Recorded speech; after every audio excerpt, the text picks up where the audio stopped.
사회적으로 핫한 이슈를 키워드로 알아보는 핫키워드 시간입니다. 함예진 캐스터 안녕하세요. 안녕하세요. 네, 친구 따라 강남 간다라는 말이 있죠. 하고 싶지 않은 상황이지만 남에게 끌려 덩달아 하는 것을 이르는 말인데요. 특히나 유명 연예인들 데뷔 스토리를 듣다 보면 친구가 오디션 가자고 해서 갔다가 나만 붙었다. 이런 이야기 빠지질 않죠. 오히려 친구보다 더 주인공이 되기도 하고요. 그런데 이런 일이 복권 당첨에서도 벌어졌는데요. 복권에 대한 인식 조사와 함께 핫키워드에서 짚어보겠습니다. 친구 따라 복권을 샀는데 정작 본인만 당첨이 된 건가요? 네, 맞습니다. 친구 따라 구입한 복권이 1등에 당첨됐다는 사연이 전해져 화제인데요. 그것도 무려 당첨금이 5억 원입니다. 당사자는 복권을 처음 구매한 거라고 하는데요. 이때쯤 가장 궁금한 것, 최근에 좋은 꿈을 꿨냐가 아닐까 싶은데요. 당첨자 A씨는 최근 꿈을 꾸지 않았다며 당첨이 아직도 믿기지 않는다는 소감을 전했습니다. 팍팍한 일상에 복권 한 장이 때로는 희망이 되기도 하는데요. 새해 들어 복권 구매하는 분들도 많아졌더라고요.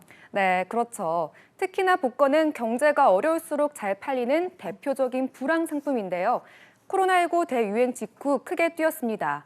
기획재정부 복권위원회에 따르면 지난해 역대 최대 규모를 기록했습니다. 처음으로 6조 원을 돌파한 건데요. 성인 10명 중 6명꼴로 복권 구매 경험이 있다고 답한 겁니다. 성별로 보면 남성이 여성보다 구입자가 많았고요. 연령별로는 60대 이상이 27%로 가장 높았고 20대가 12.8%로 가장 낮았습니다. 그런데 이런 복권 소득별로 본다면 어느 쪽이 더 많이 구매했을 거라고 보시나요? 주로 소득이 적은 서민층이 아닐까 싶은데요. 네, 그렇죠. 보통 서민이라고 생각하겠지만 이런 통념을 뒤집은 뜻밖의 통계가 나왔습니다. 복권 구입 경험자를 소득별로 살펴보면요. 소득별로는 4분위에 속하는 상위 20에서 40% 구매자가 전체의 39%를 차지해 복권을 가장 많이 구매한 걸로 나왔습니다. 소득 상위 20% 이내인 5분위 합하면 49.9%, 복권 구매자 절반은 소득이 466만 원 이상인 것으로 조사된 겁니다. 서민층이 더 많이 복권에 희망을 걸 거라는 생각이 고정관념이었군요. 그럼 소득이 낮은 쪽에서는 복권 구매가 얼마나 됐나요? 네, 복권 구매자 중 소득 하위 40%는 21%에 불과했는데요. 소득이 낮을수록 복권을 많이 살 거라는 고정관념을 깨는 결과입니다. 직업별로는 일반 직장인이 32%로 가장 많았고요.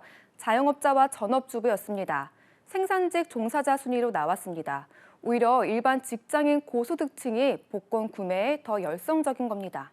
이렇게 고소득자가 다양한 직업군이 남녀 구분 없이 복권을 사는 건 왜일까요?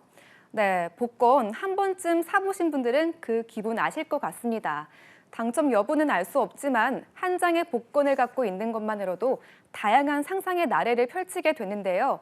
이번 기획재정부 조사에서도 보면요. 조사에 참여한 사람 중 74%가 복권이 있어서 좋다고 답했습니다. 복권이 좋은 이유로는 기대나 희망을 가질 수 있어서를 가장 많이 꼽았고요. 하지만 한쪽에서는 복권을 많이 사는 게 꼭 좋은 건 아니다. 이런 비판의 목소리도 나오는데요. 네, 맞습니다. 복권을 부정적으로 생각하는 이들이 사행성 조장을 가장 큰 이유로 꼽았는데요. 또 현실적으로는 낮은 당첨 확률에 복권 구매를 하지 않는다는 답변도 눈에 띄었습니다. 그래서일까요? 이런 상황에 로또 1등 주인이 나타나지 않아 20억 원이 국고로 그대로 환수됐다고 하는 소식도 있더라고요. 로또 당첨 1등이 됐는데 주인을 못 찾았다니 왜 제가 더 안타깝죠? 그럼 국고로 환수돼 어디에 쓰이나요? 네, 로또 복권 1등 당첨금은 지급 개시일로부터 1년 이내에 수령해야 하는데요. 이 기간 동안 주인이 나타나지 않은 겁니다. 복권기금법에 따라 전액 복권기금으로 귀속돼 취약계층 복지를 위한 공익사업에 쓰입니다. 네, 매주 누군가는 복권 당첨으로 인생 역전을 이루고 있는데요. 여러분은 복권에 대해 어떤 생각을 갖고 계신가요? 지금까지 핫키워드 함예진 캐스터였습니다. 고맙습니다.